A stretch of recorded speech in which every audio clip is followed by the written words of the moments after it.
Kasi in previous interviews, you said that there will be an investigation into the SEA Games because sabi niyo po, tama ho ba, bumisita kayo sa Clark at some point for something for the NBI, hindi ho ba?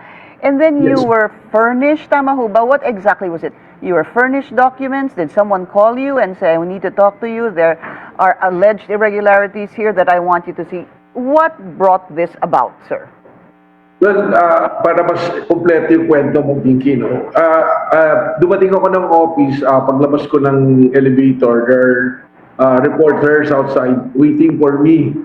Kasi nilabas namin nun yung result ng aming investigation with Ateneo. Then there's an issue nung grade 4 student na namatay dahil pinurga. Then we have the 59 containers of smuggled to cigarette, the anti-agricultural smuggling na aming nahuli. Then tapos tinanong sa akin, are there other cases po ba na mga binabantayan nyo ngayon or possible na bubuksan ninyo? Kasi nakita po namin masyado pa yatang maraming operations ngayon ng NBI. And parang na-recall ko na sabi ko, yeah, we visited yung Clark City because we have a memorandum of understanding with DCDA na bibigyan kami ng 70 hectares to the NBI Academy. And incidentally, pero lumapit sa amin, we got documents regarding the issue nung sa SEA Games, yung sa PISCOG. So, sabi ko, baka I think we will investigate this also and look into the documents that given to us. So, doon pumasok yun. So, yung pong pagbisita niyo sa Clark, hindi ho ba? Para supposedly for this MOU ng so many hectares for the academy. That's right, at the academy. Yeah. Yes, sir. Doon ho ba mismo, nung bumisita kayo, ay may lumapit sa iyo? Doon ho ba o may tumawag ho sa inyo at sinabing meron po akong gustong paimbestiga sa inyo? So after our visit, few days after our visit, na doon may mga pumasok sa amin na tawag at reports and the documents were provided to us. No? Pinadala sa cellphone ko to my Viber. Okay. So, kumbaga, and ano po sabi? Director, you might want to look into this. They're more on the unliquidated, the expenses ng PISCO. Tapos, nabanggit din syempre doon yung walang bidding and all. Tapos, yung sinasabi na yung composition ng mga officers ng PISCO. So, you have to look into it. Yun lang yung sinabi ko. In fact, hindi naman talaga siya parang na-cover because that's not one of the main stories at that day when I was interviewed. Kaya lang, nung nag-react na si Senator Alan, ayan na, nagkaroon na ng malaking coverage. I do recall also, ang sinabi nyo nga ay congressional insertions and non-liquidation based on the documents that you received. And now you're saying you received this through Viber. Sir, just to be clear, this is what? 10 billion pesos. Tama ho ba? Please correct me if I'm wrong. Allegedly received by a private contractor through congressional insertions that were not properly liquidated. If I'm not mistaken, sir, that's what you said. Yeah, okay. Let's break it down. No? Dalawa yung issue kasi rito eh. Kaya nga, I was surprised na, siyempre, binanggit nga din si Sec Vince, no? Dalawa yung issue, that's the construction, and the other one is yung PISCO. Yung sa SEA Games Organizing Committee nga. Yung isa kasi, kinonstruct yan, no? Yung MTB. Tapos, it's constructed through a JBA. Yung payment niyan, supposed to be pumasok from the funds na yun yung pinasok sa pondo yung kulang na payment niyan. It was a loan from DBP supposed to be na nabayaran. But this was already been decided upon by the Ombudsman. Yung pinailan ng kaso na nga si Sec Vince na it was already cleared because of the findings of the Ombudsman. Now, the other portion issues sa PISCOG na ngayon.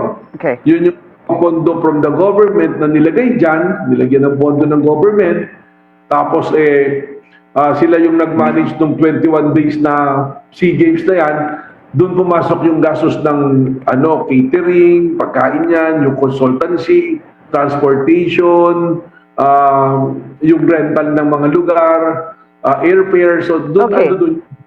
So, Director, Okay, so pasensya na po ha, meron tayong lag. So, am I correct in saying that you're not looking into the establishments?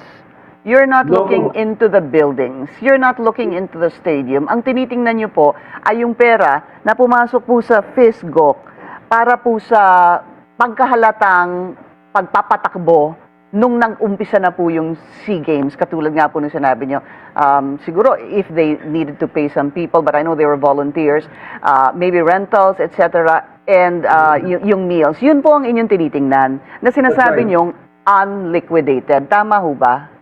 Tama, unliquidated because supposed to be there's 3.7 billion from PSC-POC na pumunta doon sa FISGOC.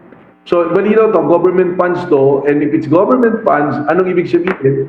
It should undergo audit proceedings ng COA. Okay. Nawala, yun yung sinasabi ko na unliquidated. Sorry, can you say that again, sir? I missed that. Hindi mo po sinasabing... Could you please say that again, sir? Yung pong sa COA na unliquidated, sabi ko nga, there's 3.7 billion from POC, PSC na ipinasok mo sa PISCOG, yung pong NGO na to, na naging organization committee, na ngayon po, wala pong reporting, walang liquidation na sinasabi. Ano po ito pag sinabi mong NGO siya, kung maalala nyo yung Napolis, ganyan yan Nagtayo ng mga foundation, yung pondo pumasok, those funds should be audited by the Commission on Audits. Why was not it audited, sir? Ganito po yan. Yan na nga ang dahilan kung ba't kailangan nating mag-imbestiga, magpiki, kasi nagkaroon po dapat siya ng Blue Ribbon Committee hearing kung saan ang dating Senator Dick Gordon, siya po ang chairman ng committee ng Blue Ribbon noon. So meron na po silang ginagawa report. It's through the privilege speech of Senator Rizal Tiveros, and also there was also a mention that si Senator Ping Lacson noon questioning that, pero for some reason hindi na po natuloy yung hearing na yan, nahinto na po, and there was no committee report na submitted po.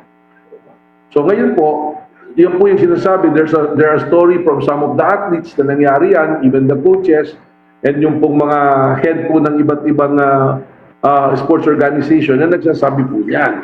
So, yung nangyari po dyan, ang argument kasi ng PISCO dyan ay there are private, tapos yung direct beneficiary. So sabi nila, hindi na dapat dumaan sa COA. But the thing is, basic po yan, if it's a government funds, kahit saan ba po pumunta yan, there should be a liquidation process na kailangan nidaan at pumasok po sa Commission on Audits. And you're certain, Director, na wala pong audit dito at walang nangyaring liquidation dito po sa 3.7 billion pesos? Wala po. Actually, kung titingnan po nga po natin yan, meron pa nga po mga private donors na nagpasok dyan. And there is an allegation, it's an allegation that's yet to be verified, that the Office of the President, meron pong ipinasok na 15 billion pa dyan din sa PISCOC po. On top of the 3.7, sir? That's correct. Opo, parang it came from a confidential or intelligence fund po. Did you say 15, sir? 15B? It's not yet clear if it's 10 or 15. Kaya nga po kailangan ngayon ng investigation kasi it's an open source intel po to And did you say million or billion, sir? Billion po. Billion po. B. All right. So yan, subject for confirmation, sir. Do you That's have right, no? Do you have leads already? Because obviously, for you to say this, somebody must have told you. Would you have a credible lead na patotohanan po ito? Yes, meron po tayong mga credible leads. At in fact, marami na pong cases na naging subject ito. Nakakasuhan na po ng libel dito May kinasuhan na po dito mga personalities na kilala na kinasuhan nila ng libel. Such as? Well, tingnan nyo na po sa social media, mahanap niyo po yan. Okay. So ang malinaw po ngayon ay so far itong 3.7 billion na binigay ng POC at PSC sa FISGov, which is an NGO. Tama po, no? In summary, for the program, the carrying of the SEA Games, basically on a daily basis, para kanilang maintenance expense, para pong ganon. All right. Correct po. That's correct. So, but during a very recent interview, you were saying that you will subpoena 3 individuals, FISGOC Chair Ramon Tat Suzara, FISGOC Chief Financial Officer Dexter Estacio, and FISGOC Corporate Secretary John Lester Buenconsejo. Would this be correct, sir? Can you confirm this? That's correct. Sila po kasi, bukod sa director sila po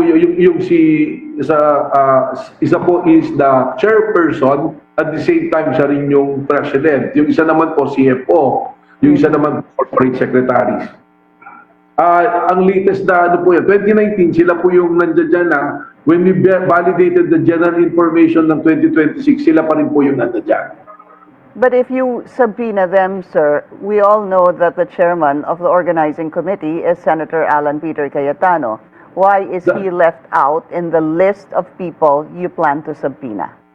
That is actually the question because he is introducing himself and they're being recognized as the chairperson. Under the corporation code, ang chairperson is being elected by the members of the board. So, dito po sa nakalista sa general information, ang chairperson is not him, si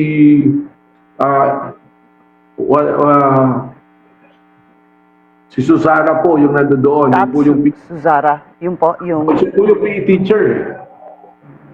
I see. Identified the PE teacher po. So, how do you validate claims or confirm the fact that, and how do you move forward with Senator Alan Peter Cayetano, then Congressman or House Speaker Cayetano, introduced as the chair of the organizing committee, sir? Yun na po yung itatanong natin. That's why on Monday, we will be issuing subpoena ad testificandum and the duces tecum for these personalities na registered based on the records of GIS ng SEC para sila po yung magpaliwanag. Okay. Kaya nga po, I'm surprised that he is reacting na when I look at the documents, there's no mention of his name since 2019 to 2026 based on the SEC records po.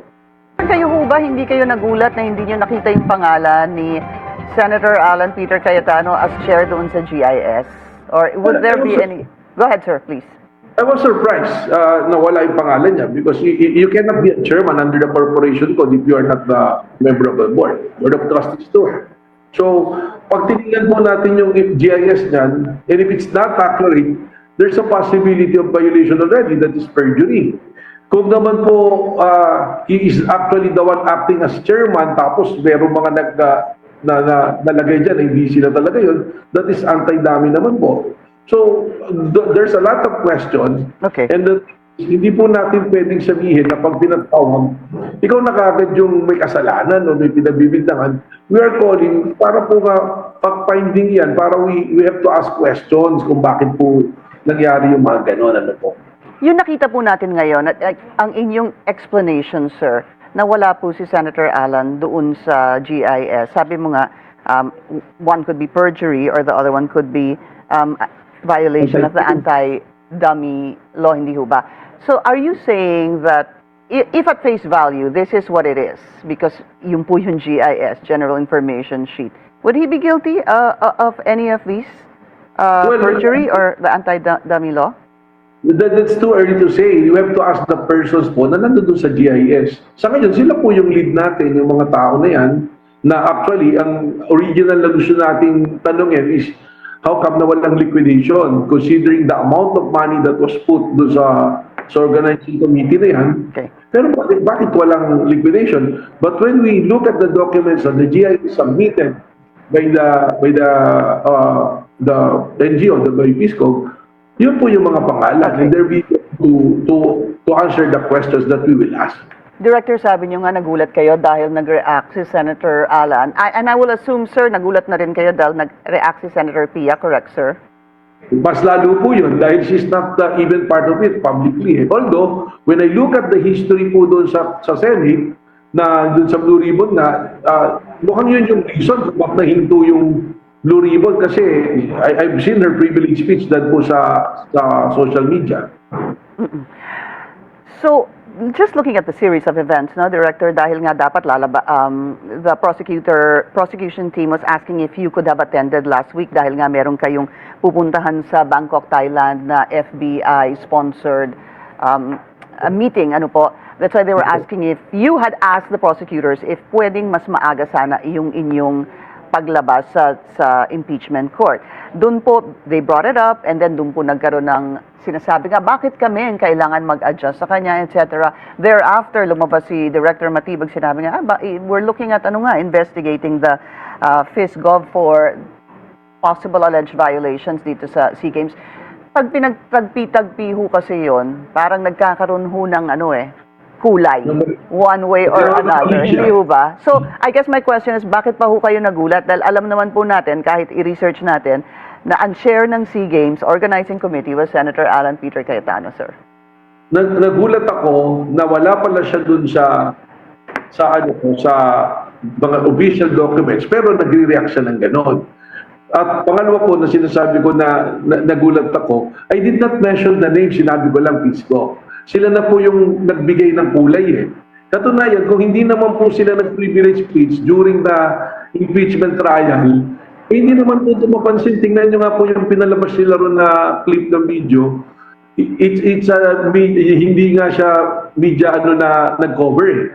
Hindi nga po yun ang lumabas ng mga balita on that day. Lumabas nga po yung tungkol sa deworming, yung tungkol po sa sinabi namin tungkol sa Ateneo, ano po.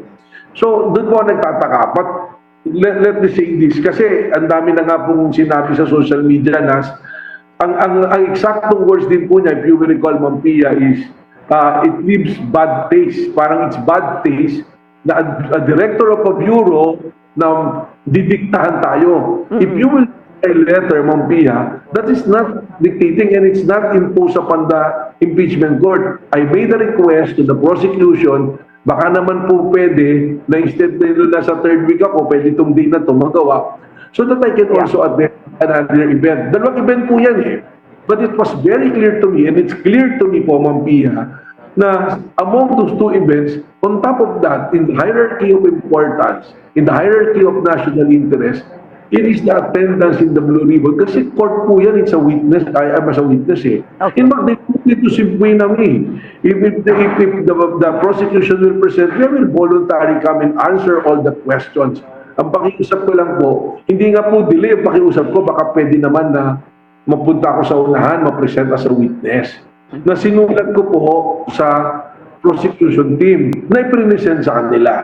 And I was surprised that sasabihin na nagdidikta, kung ano-ano na pong sinabi sa akin sa social media, i-contempt ako, na hindi magawa yung script, magpa-practice pa, kabaliktaran na din, gusto ko nga po pumunta ng maaga. Yun po yun. Director, this is Pinky, not Pia. Si Pia, si Senator sorry. Pia. Okay, it happens, sir.